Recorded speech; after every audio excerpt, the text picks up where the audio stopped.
Greetings, everyone. My name is Dave Johnson. I am the chair of the MCSS Online Learning Committee and a former president of Michigan Council for the Social Studies, and I am happy to welcome you all to tonight's presentation. First up, I'm hosting this webinar today on behalf of MCSS, and I'm happy to have Rank My Vote here as MCSS continues to partner with statewide organizations to help with outreach and education around social studies topics, in this case, civics and history, and how do we do one of our most important responsibilities as citizens, voting. So we'll get down to the nuts and bolts in just a minute, but first, a couple of quick announcements. You will receive an email tonight or tomorrow with information on obtaining sketches. You must be present at this session to earn them, so if you're viewing this as a video recap, you are not eligible. We also hope to have our friends at the Next Generation Personal Finance Group come back in the spring leading up to our spring conference. So just keep that on your long-range radar. And as a former MCSS president and current conference chair, because how many hats can we wear in any given day, right?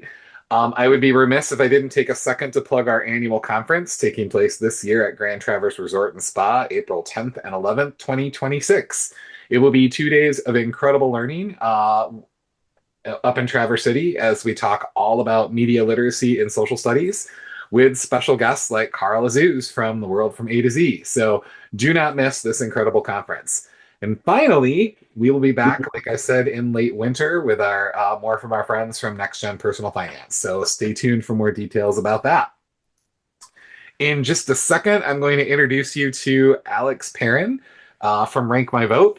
He graduated with a BS in math from University of Illinois in 1988. I won't tell you how old I was then, but it was single digits. I'm sorry, Alex. He then received his further professional certificate from EMU and Madonna University. He spent 9 years as a computer consultant and project lead for GMSPO and Keen, supporting I should have practiced that part earlier. So Keen, yes. And he was a founder and COO of a successful startup called Michigan Elite VBC. His 47 years of high school and volleyball coaching experience, seasons of high school volleyball coaching under his belt, which he doesn't look old enough to have that many seasons under his belt. So there we go. And he also spent 18 years as a high school math and computer teacher. So with all of that, we are in good hands tonight. And I'm going to turn things over to Alex, and I'm going to stop sharing my screens and start sharing yours. So take it away, please, Alex. You are up. Well, thank you, David. Let me go ahead and take me a second here to share my screen. And I see it. So you're good to go. Fantastic. And I'm putting here in the chat a link to a mock ranked choice voting election. So people are welcome to go ahead and do that at any time. We'll take you through it later. But if you want to kind of do it on your own or reference it later yourself, or even use it later yourself for a classroom, perhaps. So again, yeah, thank you for the introduction. Again, my name is Alex Perrin with Rank My Vote. And I got kind of roped into being a math teacher. Ranked choice voting just makes so much sense mathematically. I actually have a whole presentation geared towards more of a math audience as well.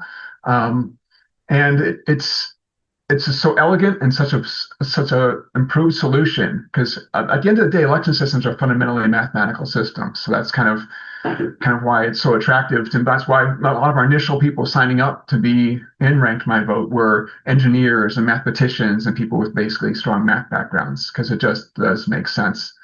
So it's a simple upgrade to the way we vote. And so before we get too far into it, I kind of wanted to give everyone, we're going to talk about, we're going to basically compare and contrast ranked choice voting to what I'm going to call single choice voting. There are other names as well for voting systems, for our current voting system, often called plurality or first past the post. Single choice voting is easier to say, and it also kind of has a nice juxtaposition in terms of single choice versus ranked choice. That's kind of why I use that term and why it's often used. So why do we use it? Well, because 250 years ago, it was the only way we knew to vote. In other words, the founding fathers didn't have any brilliant ideas in terms of how we're going to go about voting. They just took for granted that, you go in, you vote once, and that's going to be it. And in fact, the very first voting very first presidential election turned out to be a bit of a mess because they used single choice voting. The system they actually used had a couple different problems with it. We had the electoral college, and everybody was allowed to vote twice. One vote would basically going towards a president, one vote going towards a vice president. But it didn't distinguish between the two, and the president would be the one with the most votes, and the vice president would be the one with the second most votes. Well, it became apparent to some of the Federalists, Alexander Hamilton being one of them, on the eve of the election, realizing that, whoa, if the anti-Federalists, the people who weren't really super excited about all the changes that they were making, decided to vote for Adams only and not for George Washington, that Adams could have emerged as the president. So they pretty much had to rig the initial election. They had to go to their allies and say to them, okay, vote for Washington and don't vote for Adams. Vote for somebody else who is unlikely to win. In fact, it didn't even change that voting system until 1804 with the 12th Amendment. This is one historian's breakdown of the actual votes for the first presidential election. And all the ones in red were all the ones that basically were the rigged or arranged votes to make sure that John Adams did not emerge as a president. Turns out it was a lot of effort for nothing. The anti-Federalists did not conspire to try and make John Adams the president over George Washington, but it was a concern. And again, it highlights how the founding fathers really didn't have a plan for voting systems, because honestly, there was only one voting system back then. Other voting systems didn't really emerge until further into, closer to present day. I'll give you back a little bit of ranked choice voting history, a little bit of background for, again, we have some history teachers here, I'm sure. So, 1850s was pretty much the advent of ranked choice voting. It was originally came about for proportional representation. We were electing multiple people to represent a particular jurisdiction or group. In 1870s, William Ware decided to apply the same process to single seat elections. And in 1850s, initial trial runs in Denmark for proportional representation using, again, the multi-winner version of ranked choice voting. Australia was really the first country to implement it. In 1918, they implemented for single winner elections for the House of Representatives. In 1948, they branched it out to having a proportional representation for their Australian Senate. Ireland and Malta adopted the multi-winner version for their parliamentary elections, and but Ireland does use the single winner version for some elections like president. U.S. actually had a number of states. Not states, but cities, and up to 6 states adopted some of the proportional representation version of ranked choice voting, but they was all repealed, usually through court action. And that's a whole nother story. You're welcome to look at it at some point. We're not going to get into that today. And of course, Northern Ireland, New Zealand, Scotland have also adopted ranked choice voting. But yeah, so Australia and Ireland have been using ranked choice voting for well over 100 years. In fact, pretty much everybody in those countries, they know really no other version of voting. So that's sort of just a little bit of background. Let's kind of dive into the basic presentation today. So we're going to first talk about what ranked choice voting is, give you a quick overview. I've kind of took our usual advocacy presentation and have adopted it a little bit, but for the most part, it's pretty, again, this is meant to be more of an advocacy, but there's plenty of academic research throughout this presentation. Dave has vetted this thing in advance. So talk about what ranked choice voting is, talk about how ranked choice voting improves on single choice voting, and then we'll talk about specifically the plan that Rank My Vote put together for Michigan. So I'd like everyone to go ahead and just think for a second about, when you think of politics today, what's the one word you think about? You don't have to shout it out or anything, but it's something for everyone, because it's always difficult in Zoom to do this. In a classroom, I might have a group of people to go ahead and give out their answers, but Pew Research asks Americans this question across the spectrum, ideologically and geographically. And these are the words that came up. The bigger the bubble, the more often the word was used. So divisive, corrupt, polarized, broken, messy, disgusting, dysfunctional, bad, self-centered, no good words here. And you might think, well, that's just the way politics is. Well, it's because, for 250 years, we've used really fundamentally a broken voting system. And we think that if we use a better voting system, that some of these words wouldn't be quite as prominent. So single choice fundamentally fails Michigan. We know these are things we know it does. We know it splits majorities, which creates unrepresentative winners who actually represent the least number of people within a community.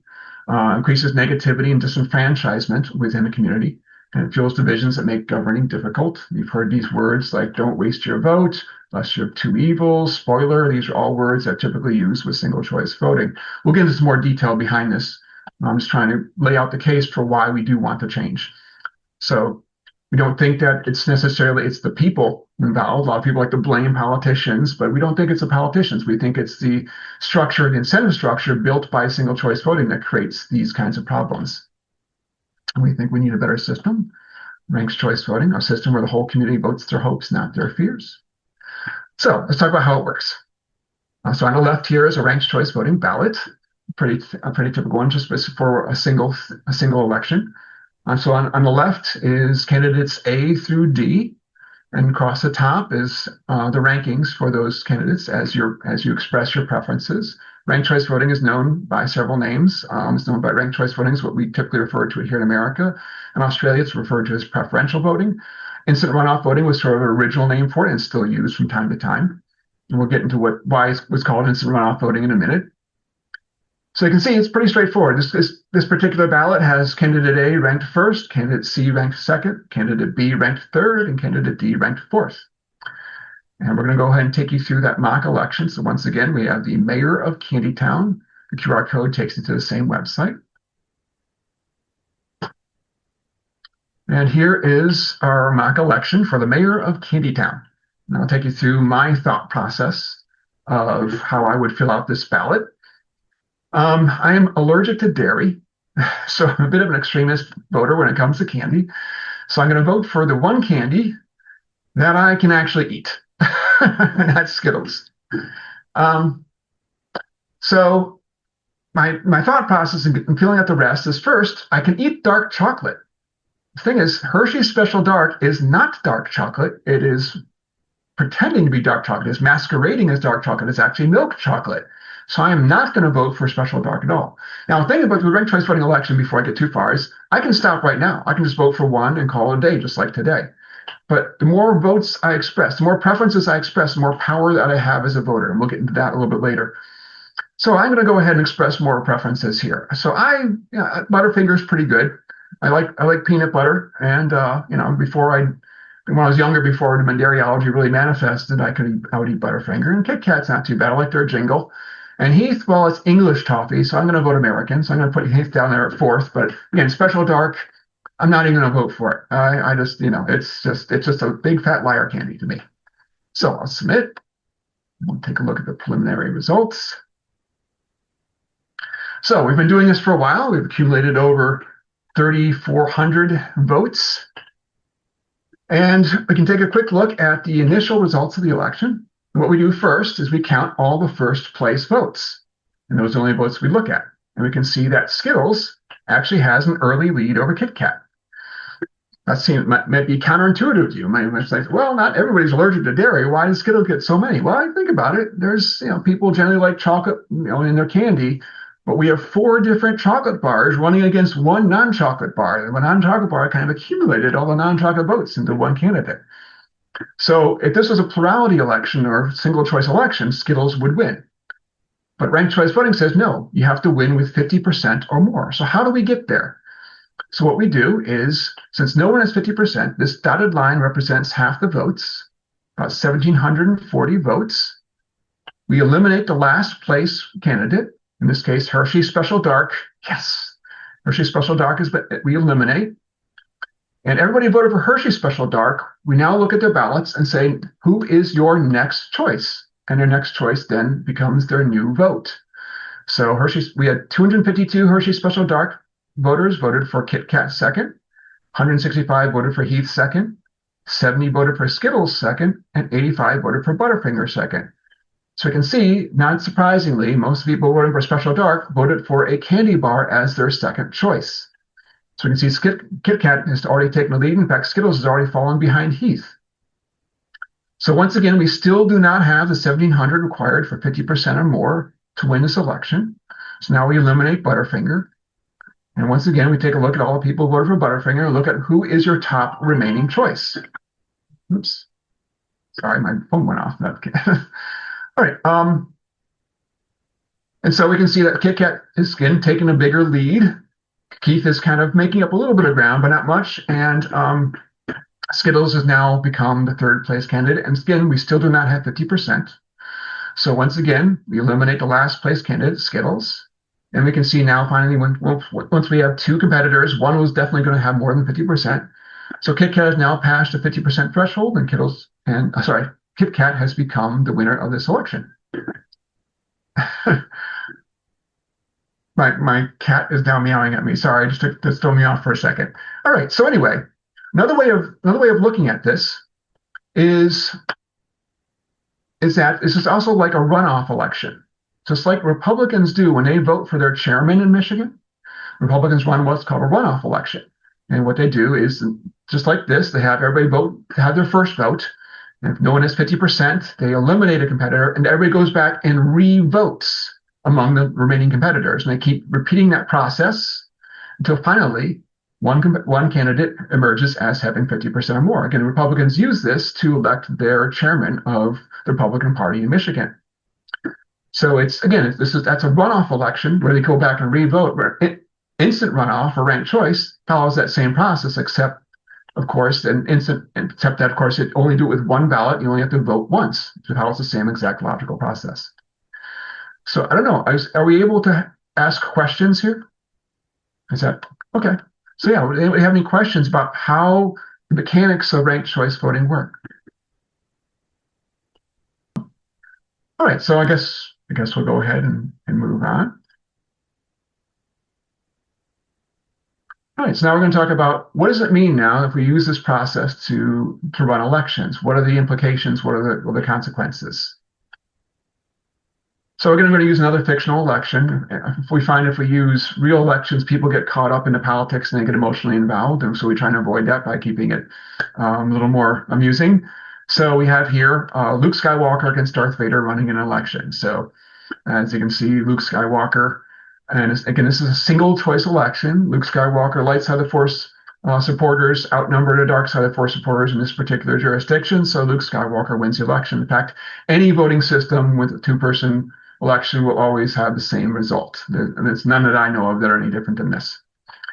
But the problem with single choice voting is what happens once you have more than two people running. Fundamentally, the system actually breaks down. You can see here now Leia decides to run. Leia is also a light side of the Force supporter. And we can see that we already know that Luke is more popular than Darth Vader. We know Leia is more popular than Luke here by these numbers, and Leia is more popular than Darth Vader. Yet when three people are running, the least popular candidate actually wins the election. Darth Vader wins this election. You might say, well, it's just whoever gets the most votes. But the thing is, it's not being determined by the voters. It's being determined by who's actually running and who's splitting the votes. I mean, suppose Palpatine decided to run, and he went split the vote with Darth Vader, and then Leia would become the winner. Again, this is not being determined by who's actually the most popular and the most supported by the community. This is being determined by who's running and splitting the vote and determining who actually splits the right number of voters. Does that make sense? So the winner in a single choice election here with three candidates is the least popular candidate. So ranked choice voting has a different result. So once again, two people running, the same result as single choice voting. Once a third person runs, as we saw before, no one is 50%, so we eliminate the last place candidate, in this case, Luke Skywalker. We can be pretty confident that most of Luke Skywalker's supporters would vote for Leia as their second choice, as the light side of support. In a real election, obviously, probably be a little bit more split, but it's not unusual for people to favor one candidate over another. And we can see that Leia Organa actually wins this election. Now, what's nice about this is that in a real election today, under single choice voting, would Leia actually even run? In fact, we have plenty of examples of people like Leia being told, no, don't run. You're going to split the vote and the wrong person will win. In other words, the voters aren't determining who's actually running in the election. We'll talk about that in a minute later with another real world election. Here's some real world examples of split votes. 1992, Ross Perot split the vote. Chances are Ross Perot, again, being a businessman and being on the right side, being on the red side of the ideological spectrum, probably took more votes away from George H.W. Bush and maybe would have had a different result if we actually had ranked choice voting back in 1992. Regardless, we know that a majority did not decide the election. In 2000, Al Gore And George W. Bush, the election came down to Florida. These are the Florida results. And whoever won Florida was going to win the election, and George W. Bush won it by 537 votes. Al Gore is one of the more environmentally friendly major party candidates in our history. And Ralph Nader, the Green Party candidate, had 100,000 votes. Good chance that Ralph Nader pulled votes away from Al Gore, though we don't know that for a fact. What's kind of interesting is that James Harris, with 562 votes at the Socialist Workers Party, again, a party that probably supports Democrats being at more of the left side of the spectrum, if he hadn't run, would it have actually have changed the outcome of the election? Kind of interesting historical perspective there. This is District 13 in 2022 here in Michigan. And once again, we can see that Sri Tanadar won the election with 28% of the vote. 72% of voters voted against the winner of this election. If you talk to people from this district, this is a Detroit area district, they don't really feel that Sri was necessarily representative of who they were. It's 72% of people voted against him. 8 candidates were black in a majority black district, yet Sri Canada, the only non-black candidate, won it. Again, we don't really know who would have won. Regardless, if a ranked choice voting election had been run and someone had won with 50% or more, I think people at least would feel better about who actually had won the election.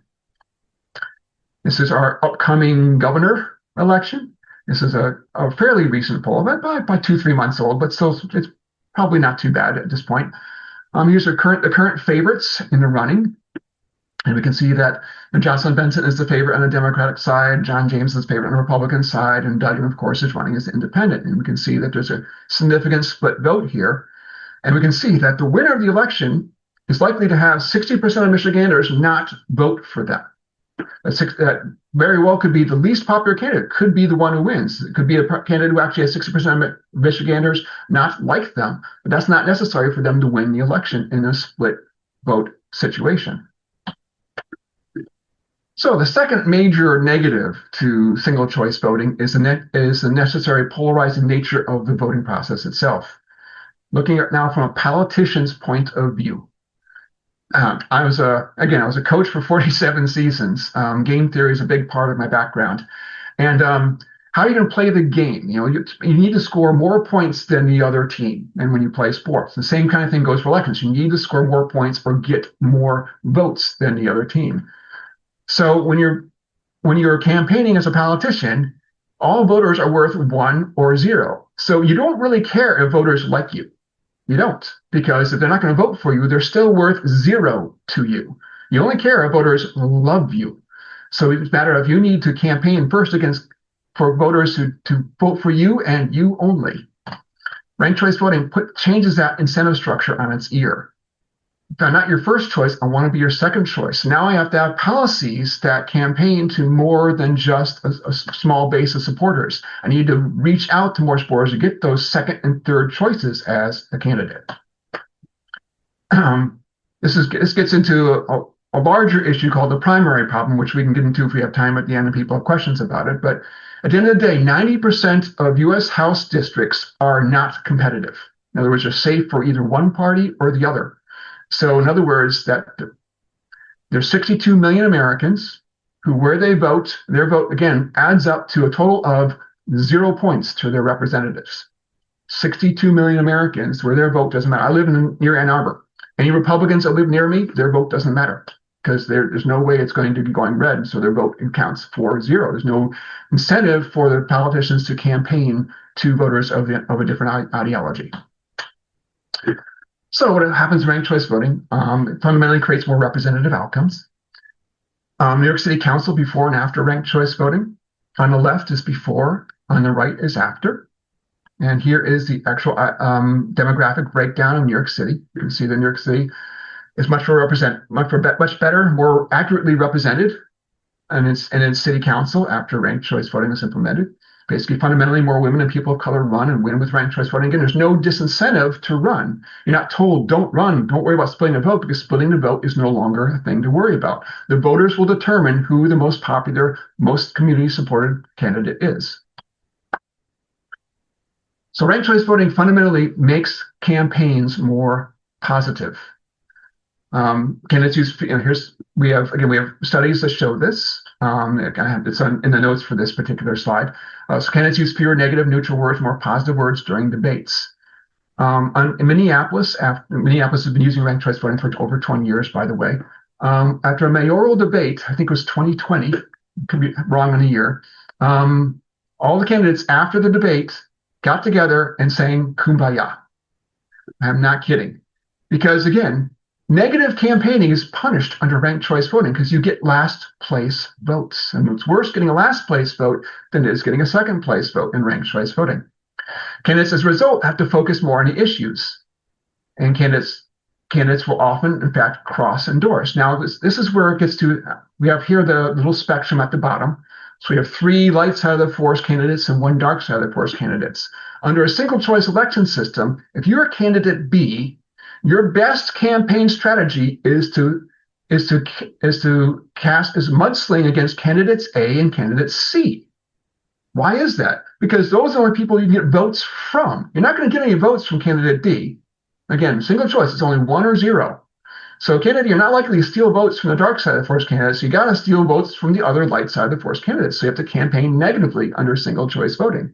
Under ranked choice voting, it becomes the opposite. Instead of saying negative things, negative characterizations of your fellow close competitors, you actually campaign with them. You can cross-endorse. In fact, some people even say it's the reason why Mom Donnie, or a big reason why Mom Donnie won the New York City mayoral primary, because he cross-endorsed with Brad Lander, 2 candidates who worked together to campaign and bring voters to both of their ideological points of view.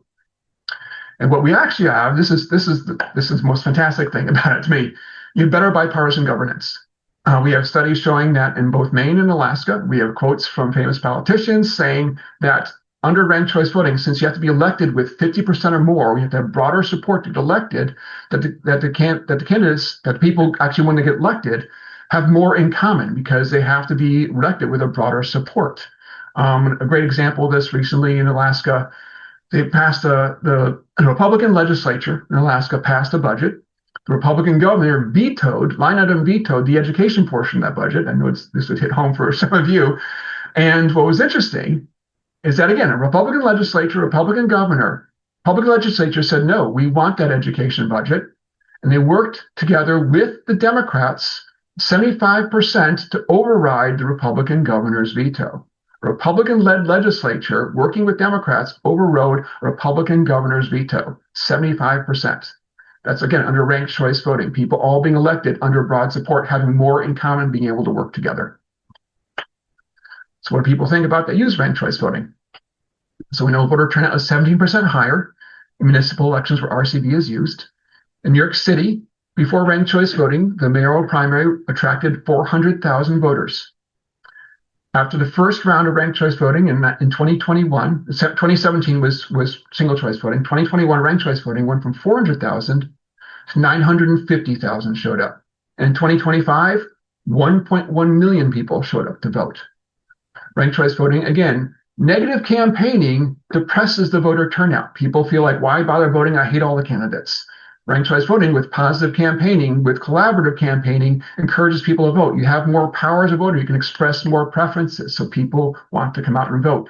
So what do people think about it? Again, Fair Vote has a whole web page devoted to all the exit polls of what people think about ranked choice voting. 76. These are just four of the sites. These were chosen because they're ideologically quite diverse and they're geographically fairly diverse. So 76% of Minneapolis users want ranked choice voting, 88% find it simple. 94% of Utah voters are satisfied with ranked choice voting, 82% find it easy. 77% of New York City support ranked choice voting, and 95% find it simple. And 56% of Virginia Republicans prefer ranked choice voting. Again, Republicans in some states love ranked choice voting. That our state has chosen, and Republicans have chosen to oppose ranked choice voting is not necessarily across the board in terms of how Republicans view it. All right, so where is ranked choice voting going on in the United States? All right, so the purple states are where states that have ranked choice voting statewide. So Maine and Alaska both have it statewide. They actually have 2 very different electoral systems, but they both use ranked choice voting. The orange states are states that have cities that use ranked choice voting. So we have apparently approximately 13, I think it's actually now up to 14 million voters in 60 different jurisdictions. United States use ranked choice voting. Washington, D.C. will be using it soon. Obviously, New York City is the largest city that uses ranked choice voting. The Minneapolis and St. Paul both have been using it for over 20 years. So again, this has been around. The blue states, just so you know, are states that have runoff elections. You may remember the big runoff election we had in Georgia. I think it was in 2020 that determined who controlled the Senate. But what's interesting is that they actually give ranked choice voting ballots to the military and overseas voters in those states. That way, they don't have to come back and vote in the runoff election. They can just look at the ranked choice voting ballot, determine who they would have voted for. So you actually have movements in some of those states, Georgia in particular, of we should probably go to ranked choice voting. Instead of spending $100 million every election for a runoff election, we could just give the ranked choice voting ballot and spend what all the rest of the states currently spend on their normal elections. So Michigan is in green because we've had 5 cities who voted for ranked choice voting, but currently there's political reasons why it's not being implemented. And we'll get to that a little bit more. So this is now Rank My Votes plan. And this is a citizen-led ballot initiative.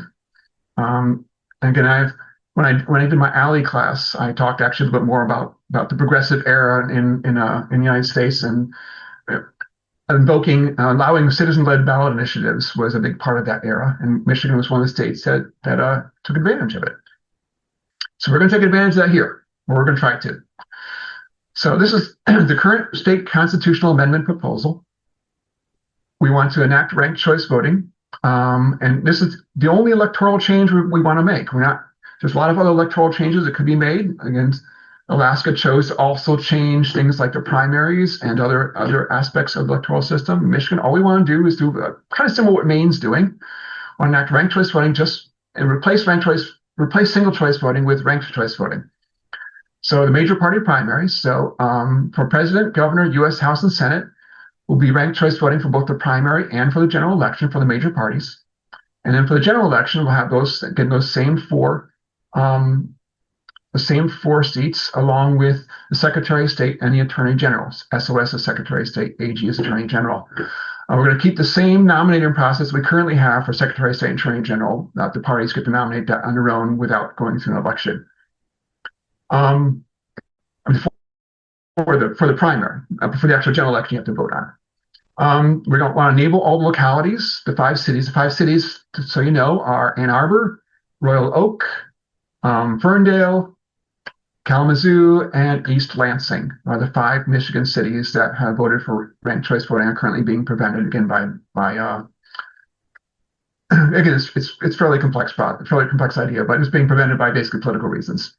And we also want to enable ranked choice voting for straight ticket voting. We'll become the first state to actually have straight ticket voting and ranked choice voting, so that will be new. In other words, instead of going in and just voting for, say, Democrat and going home, which you could still do under ranked choice voting, you could maybe vote for Green Party, then Democrat as your first and second choices, and those choices will be propagated to all the other candidates. Some additional changes that we're putting into the constitutional amendment proposal.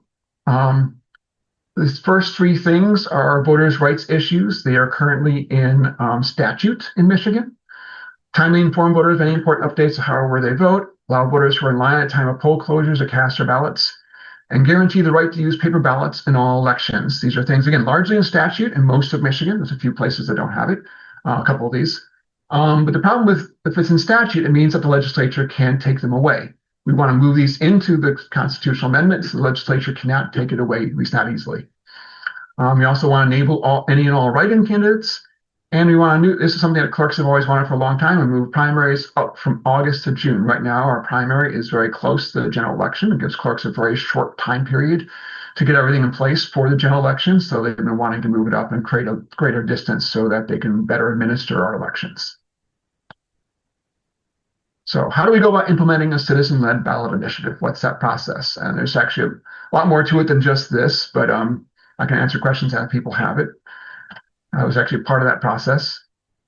So you have 180 days to collect 10% of the previous governor election's total vote signatures. So that's actually about 450,000. So in other words, about 4.5 million people voted in the last governor election. So we need about 450,000 signatures to get to be able to for us to be able to vote on this ballot initiative. You have 180 days. 180 days is not a fixed 180 days. It actually can move. You can pick any start date you want, any end date you want, as long as within 180 days you have the signatures that you need.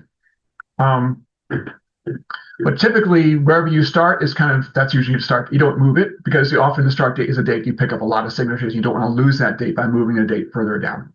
The reason why we want to aim for 600,000 signatures is because what the process fundamentally works is that they examine all the signatures and they throw out a certain percentage based on which signatures are valid on the sampling size that they pull out. So you usually want to have 10 to 20% more signatures than the minimum number to make sure that you have enough valid signatures to get the 450,000 threshold. So, and if this all goes through, so we have about till early January as we started our petition drive in mid-July. We have then, if that all goes through, then November 2026, people in Michigan will get to vote on it as part of the general election. And we are estimating roughly 2.2 million votes will be needed to pass ranked choice voting if it makes it to the ballot. These are this is part of the advocacy part of it. These are our partnerships we've currently signed up with. It's not really that crucial for this particular presentation, but we're going to share it with you. And kind of emphasize that we are grassroots, nonprofit, nonpartisan. We have no big donors. We are all funded by people like, I assume there's no billionaires in this room, so people like you and me. It's taken a lot of work, a lot of effort, a lot of volunteer work. Again, nonpartisan. We don't, ranked choice voting doesn't discriminate between red, blue, green, yellow, anything. All it cares about is who's the most supported candidate in a community. That's the only thing it cares about. And this is again, our website is rankmyvote.org. There's a FAQ there with lots of questions. And that's the end of my presentation. Hopefully I didn't take too long. Okay. I know I went through it kind of quick. I would normally have more questions, but again, this format, it's hard to solicit questions, but I can ask if anyone has questions now. I'd be happy to give a shot at them. For me, this was a really good overview and explanation on it. I definitely feel like I'm leaving a little bit better to explain it, maybe to friends and family who might be out while you guys are collecting signatures, which is cool.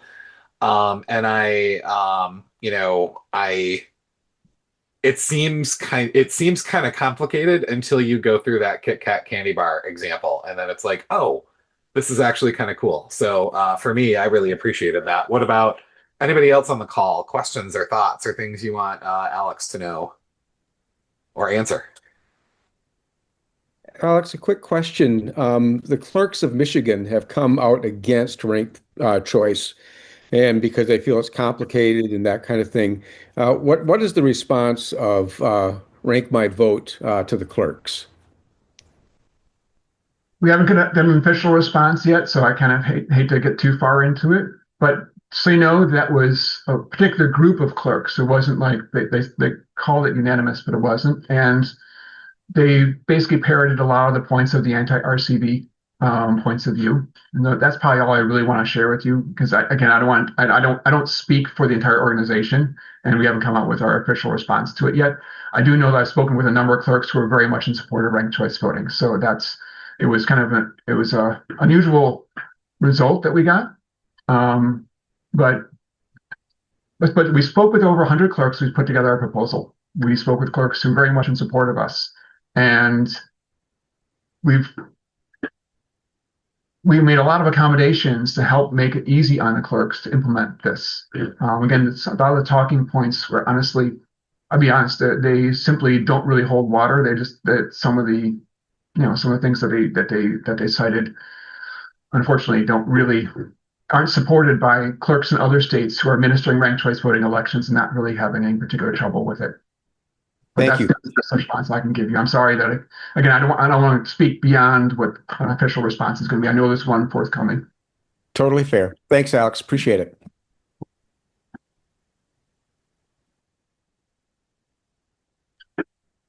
Other questions from the crew here? Was I too fast?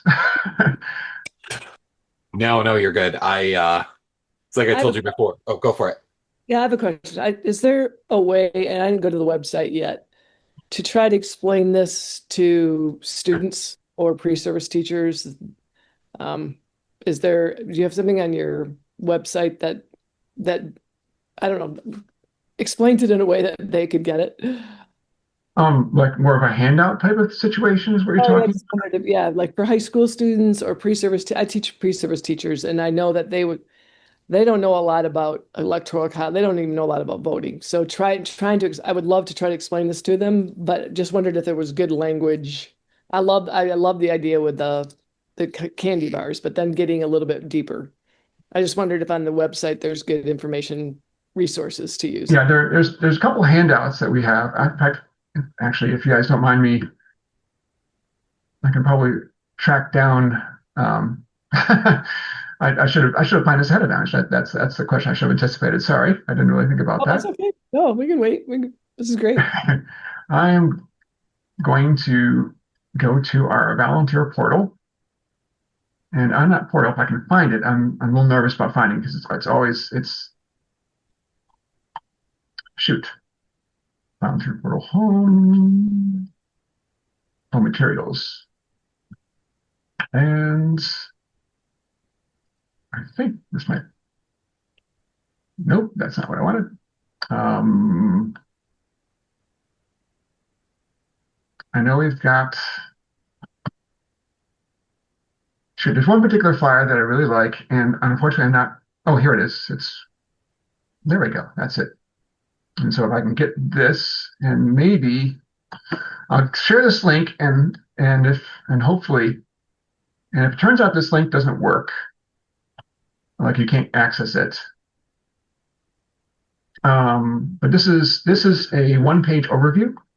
Does a nice summary of ranked choice voting. So this is kind of nice, people. We often use this. Oh, that's great. Yeah, thank you. That's what I was thinking about. Just something like an infographic like this is great. Yeah, can you access that link? Because if not, then Yeah, I've got it. Yep. oh, excellent, good. Okay, so that link. I wasn't sure how publicly available that link was. So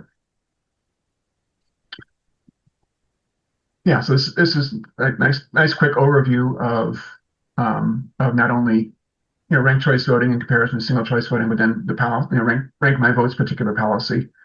Again, we're mimicking Maine's proposal more so than Alaska's. Alaska decided to go to what's called open primaries, which is a fairly significant difference.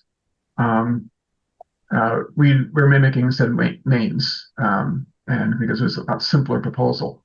Again, all we're doing is replacing single choice with ranked choice. It's fundamentally what we're doing. That was by design. Biggest problem is really straight ticket. Straight ticket and open primaries are problematic together. So that's kind of why we didn't want to go to open primaries, because it would have meant we either had to eliminate straight ticket or come up with some really clunky solution trying to combine the two. I'm sorry, I'm getting a little in the weeds with that explanation, but I think this is a group that can take it. Well, hearing none, Alex, I definitely very much appreciate this presentation. We've got it archived. Everyone who is registered for this will get a link to view it again. It'll be up on our website. It can be another thing that if you would like to share with others, like, hey, here's a 45-minute overview on the process. All that will be up, and everyone should get an email in the next day or two with info for that, because I'm actually back in the office tomorrow. So very much appreciate your time tonight, sir, and thank you for the very thorough overview of this. And as always, gang, if any of you ever have any questions, don't hesitate to reach out to any of us, and we appreciate you all. So have a great night. Thanks. This is very helpful. Thank you.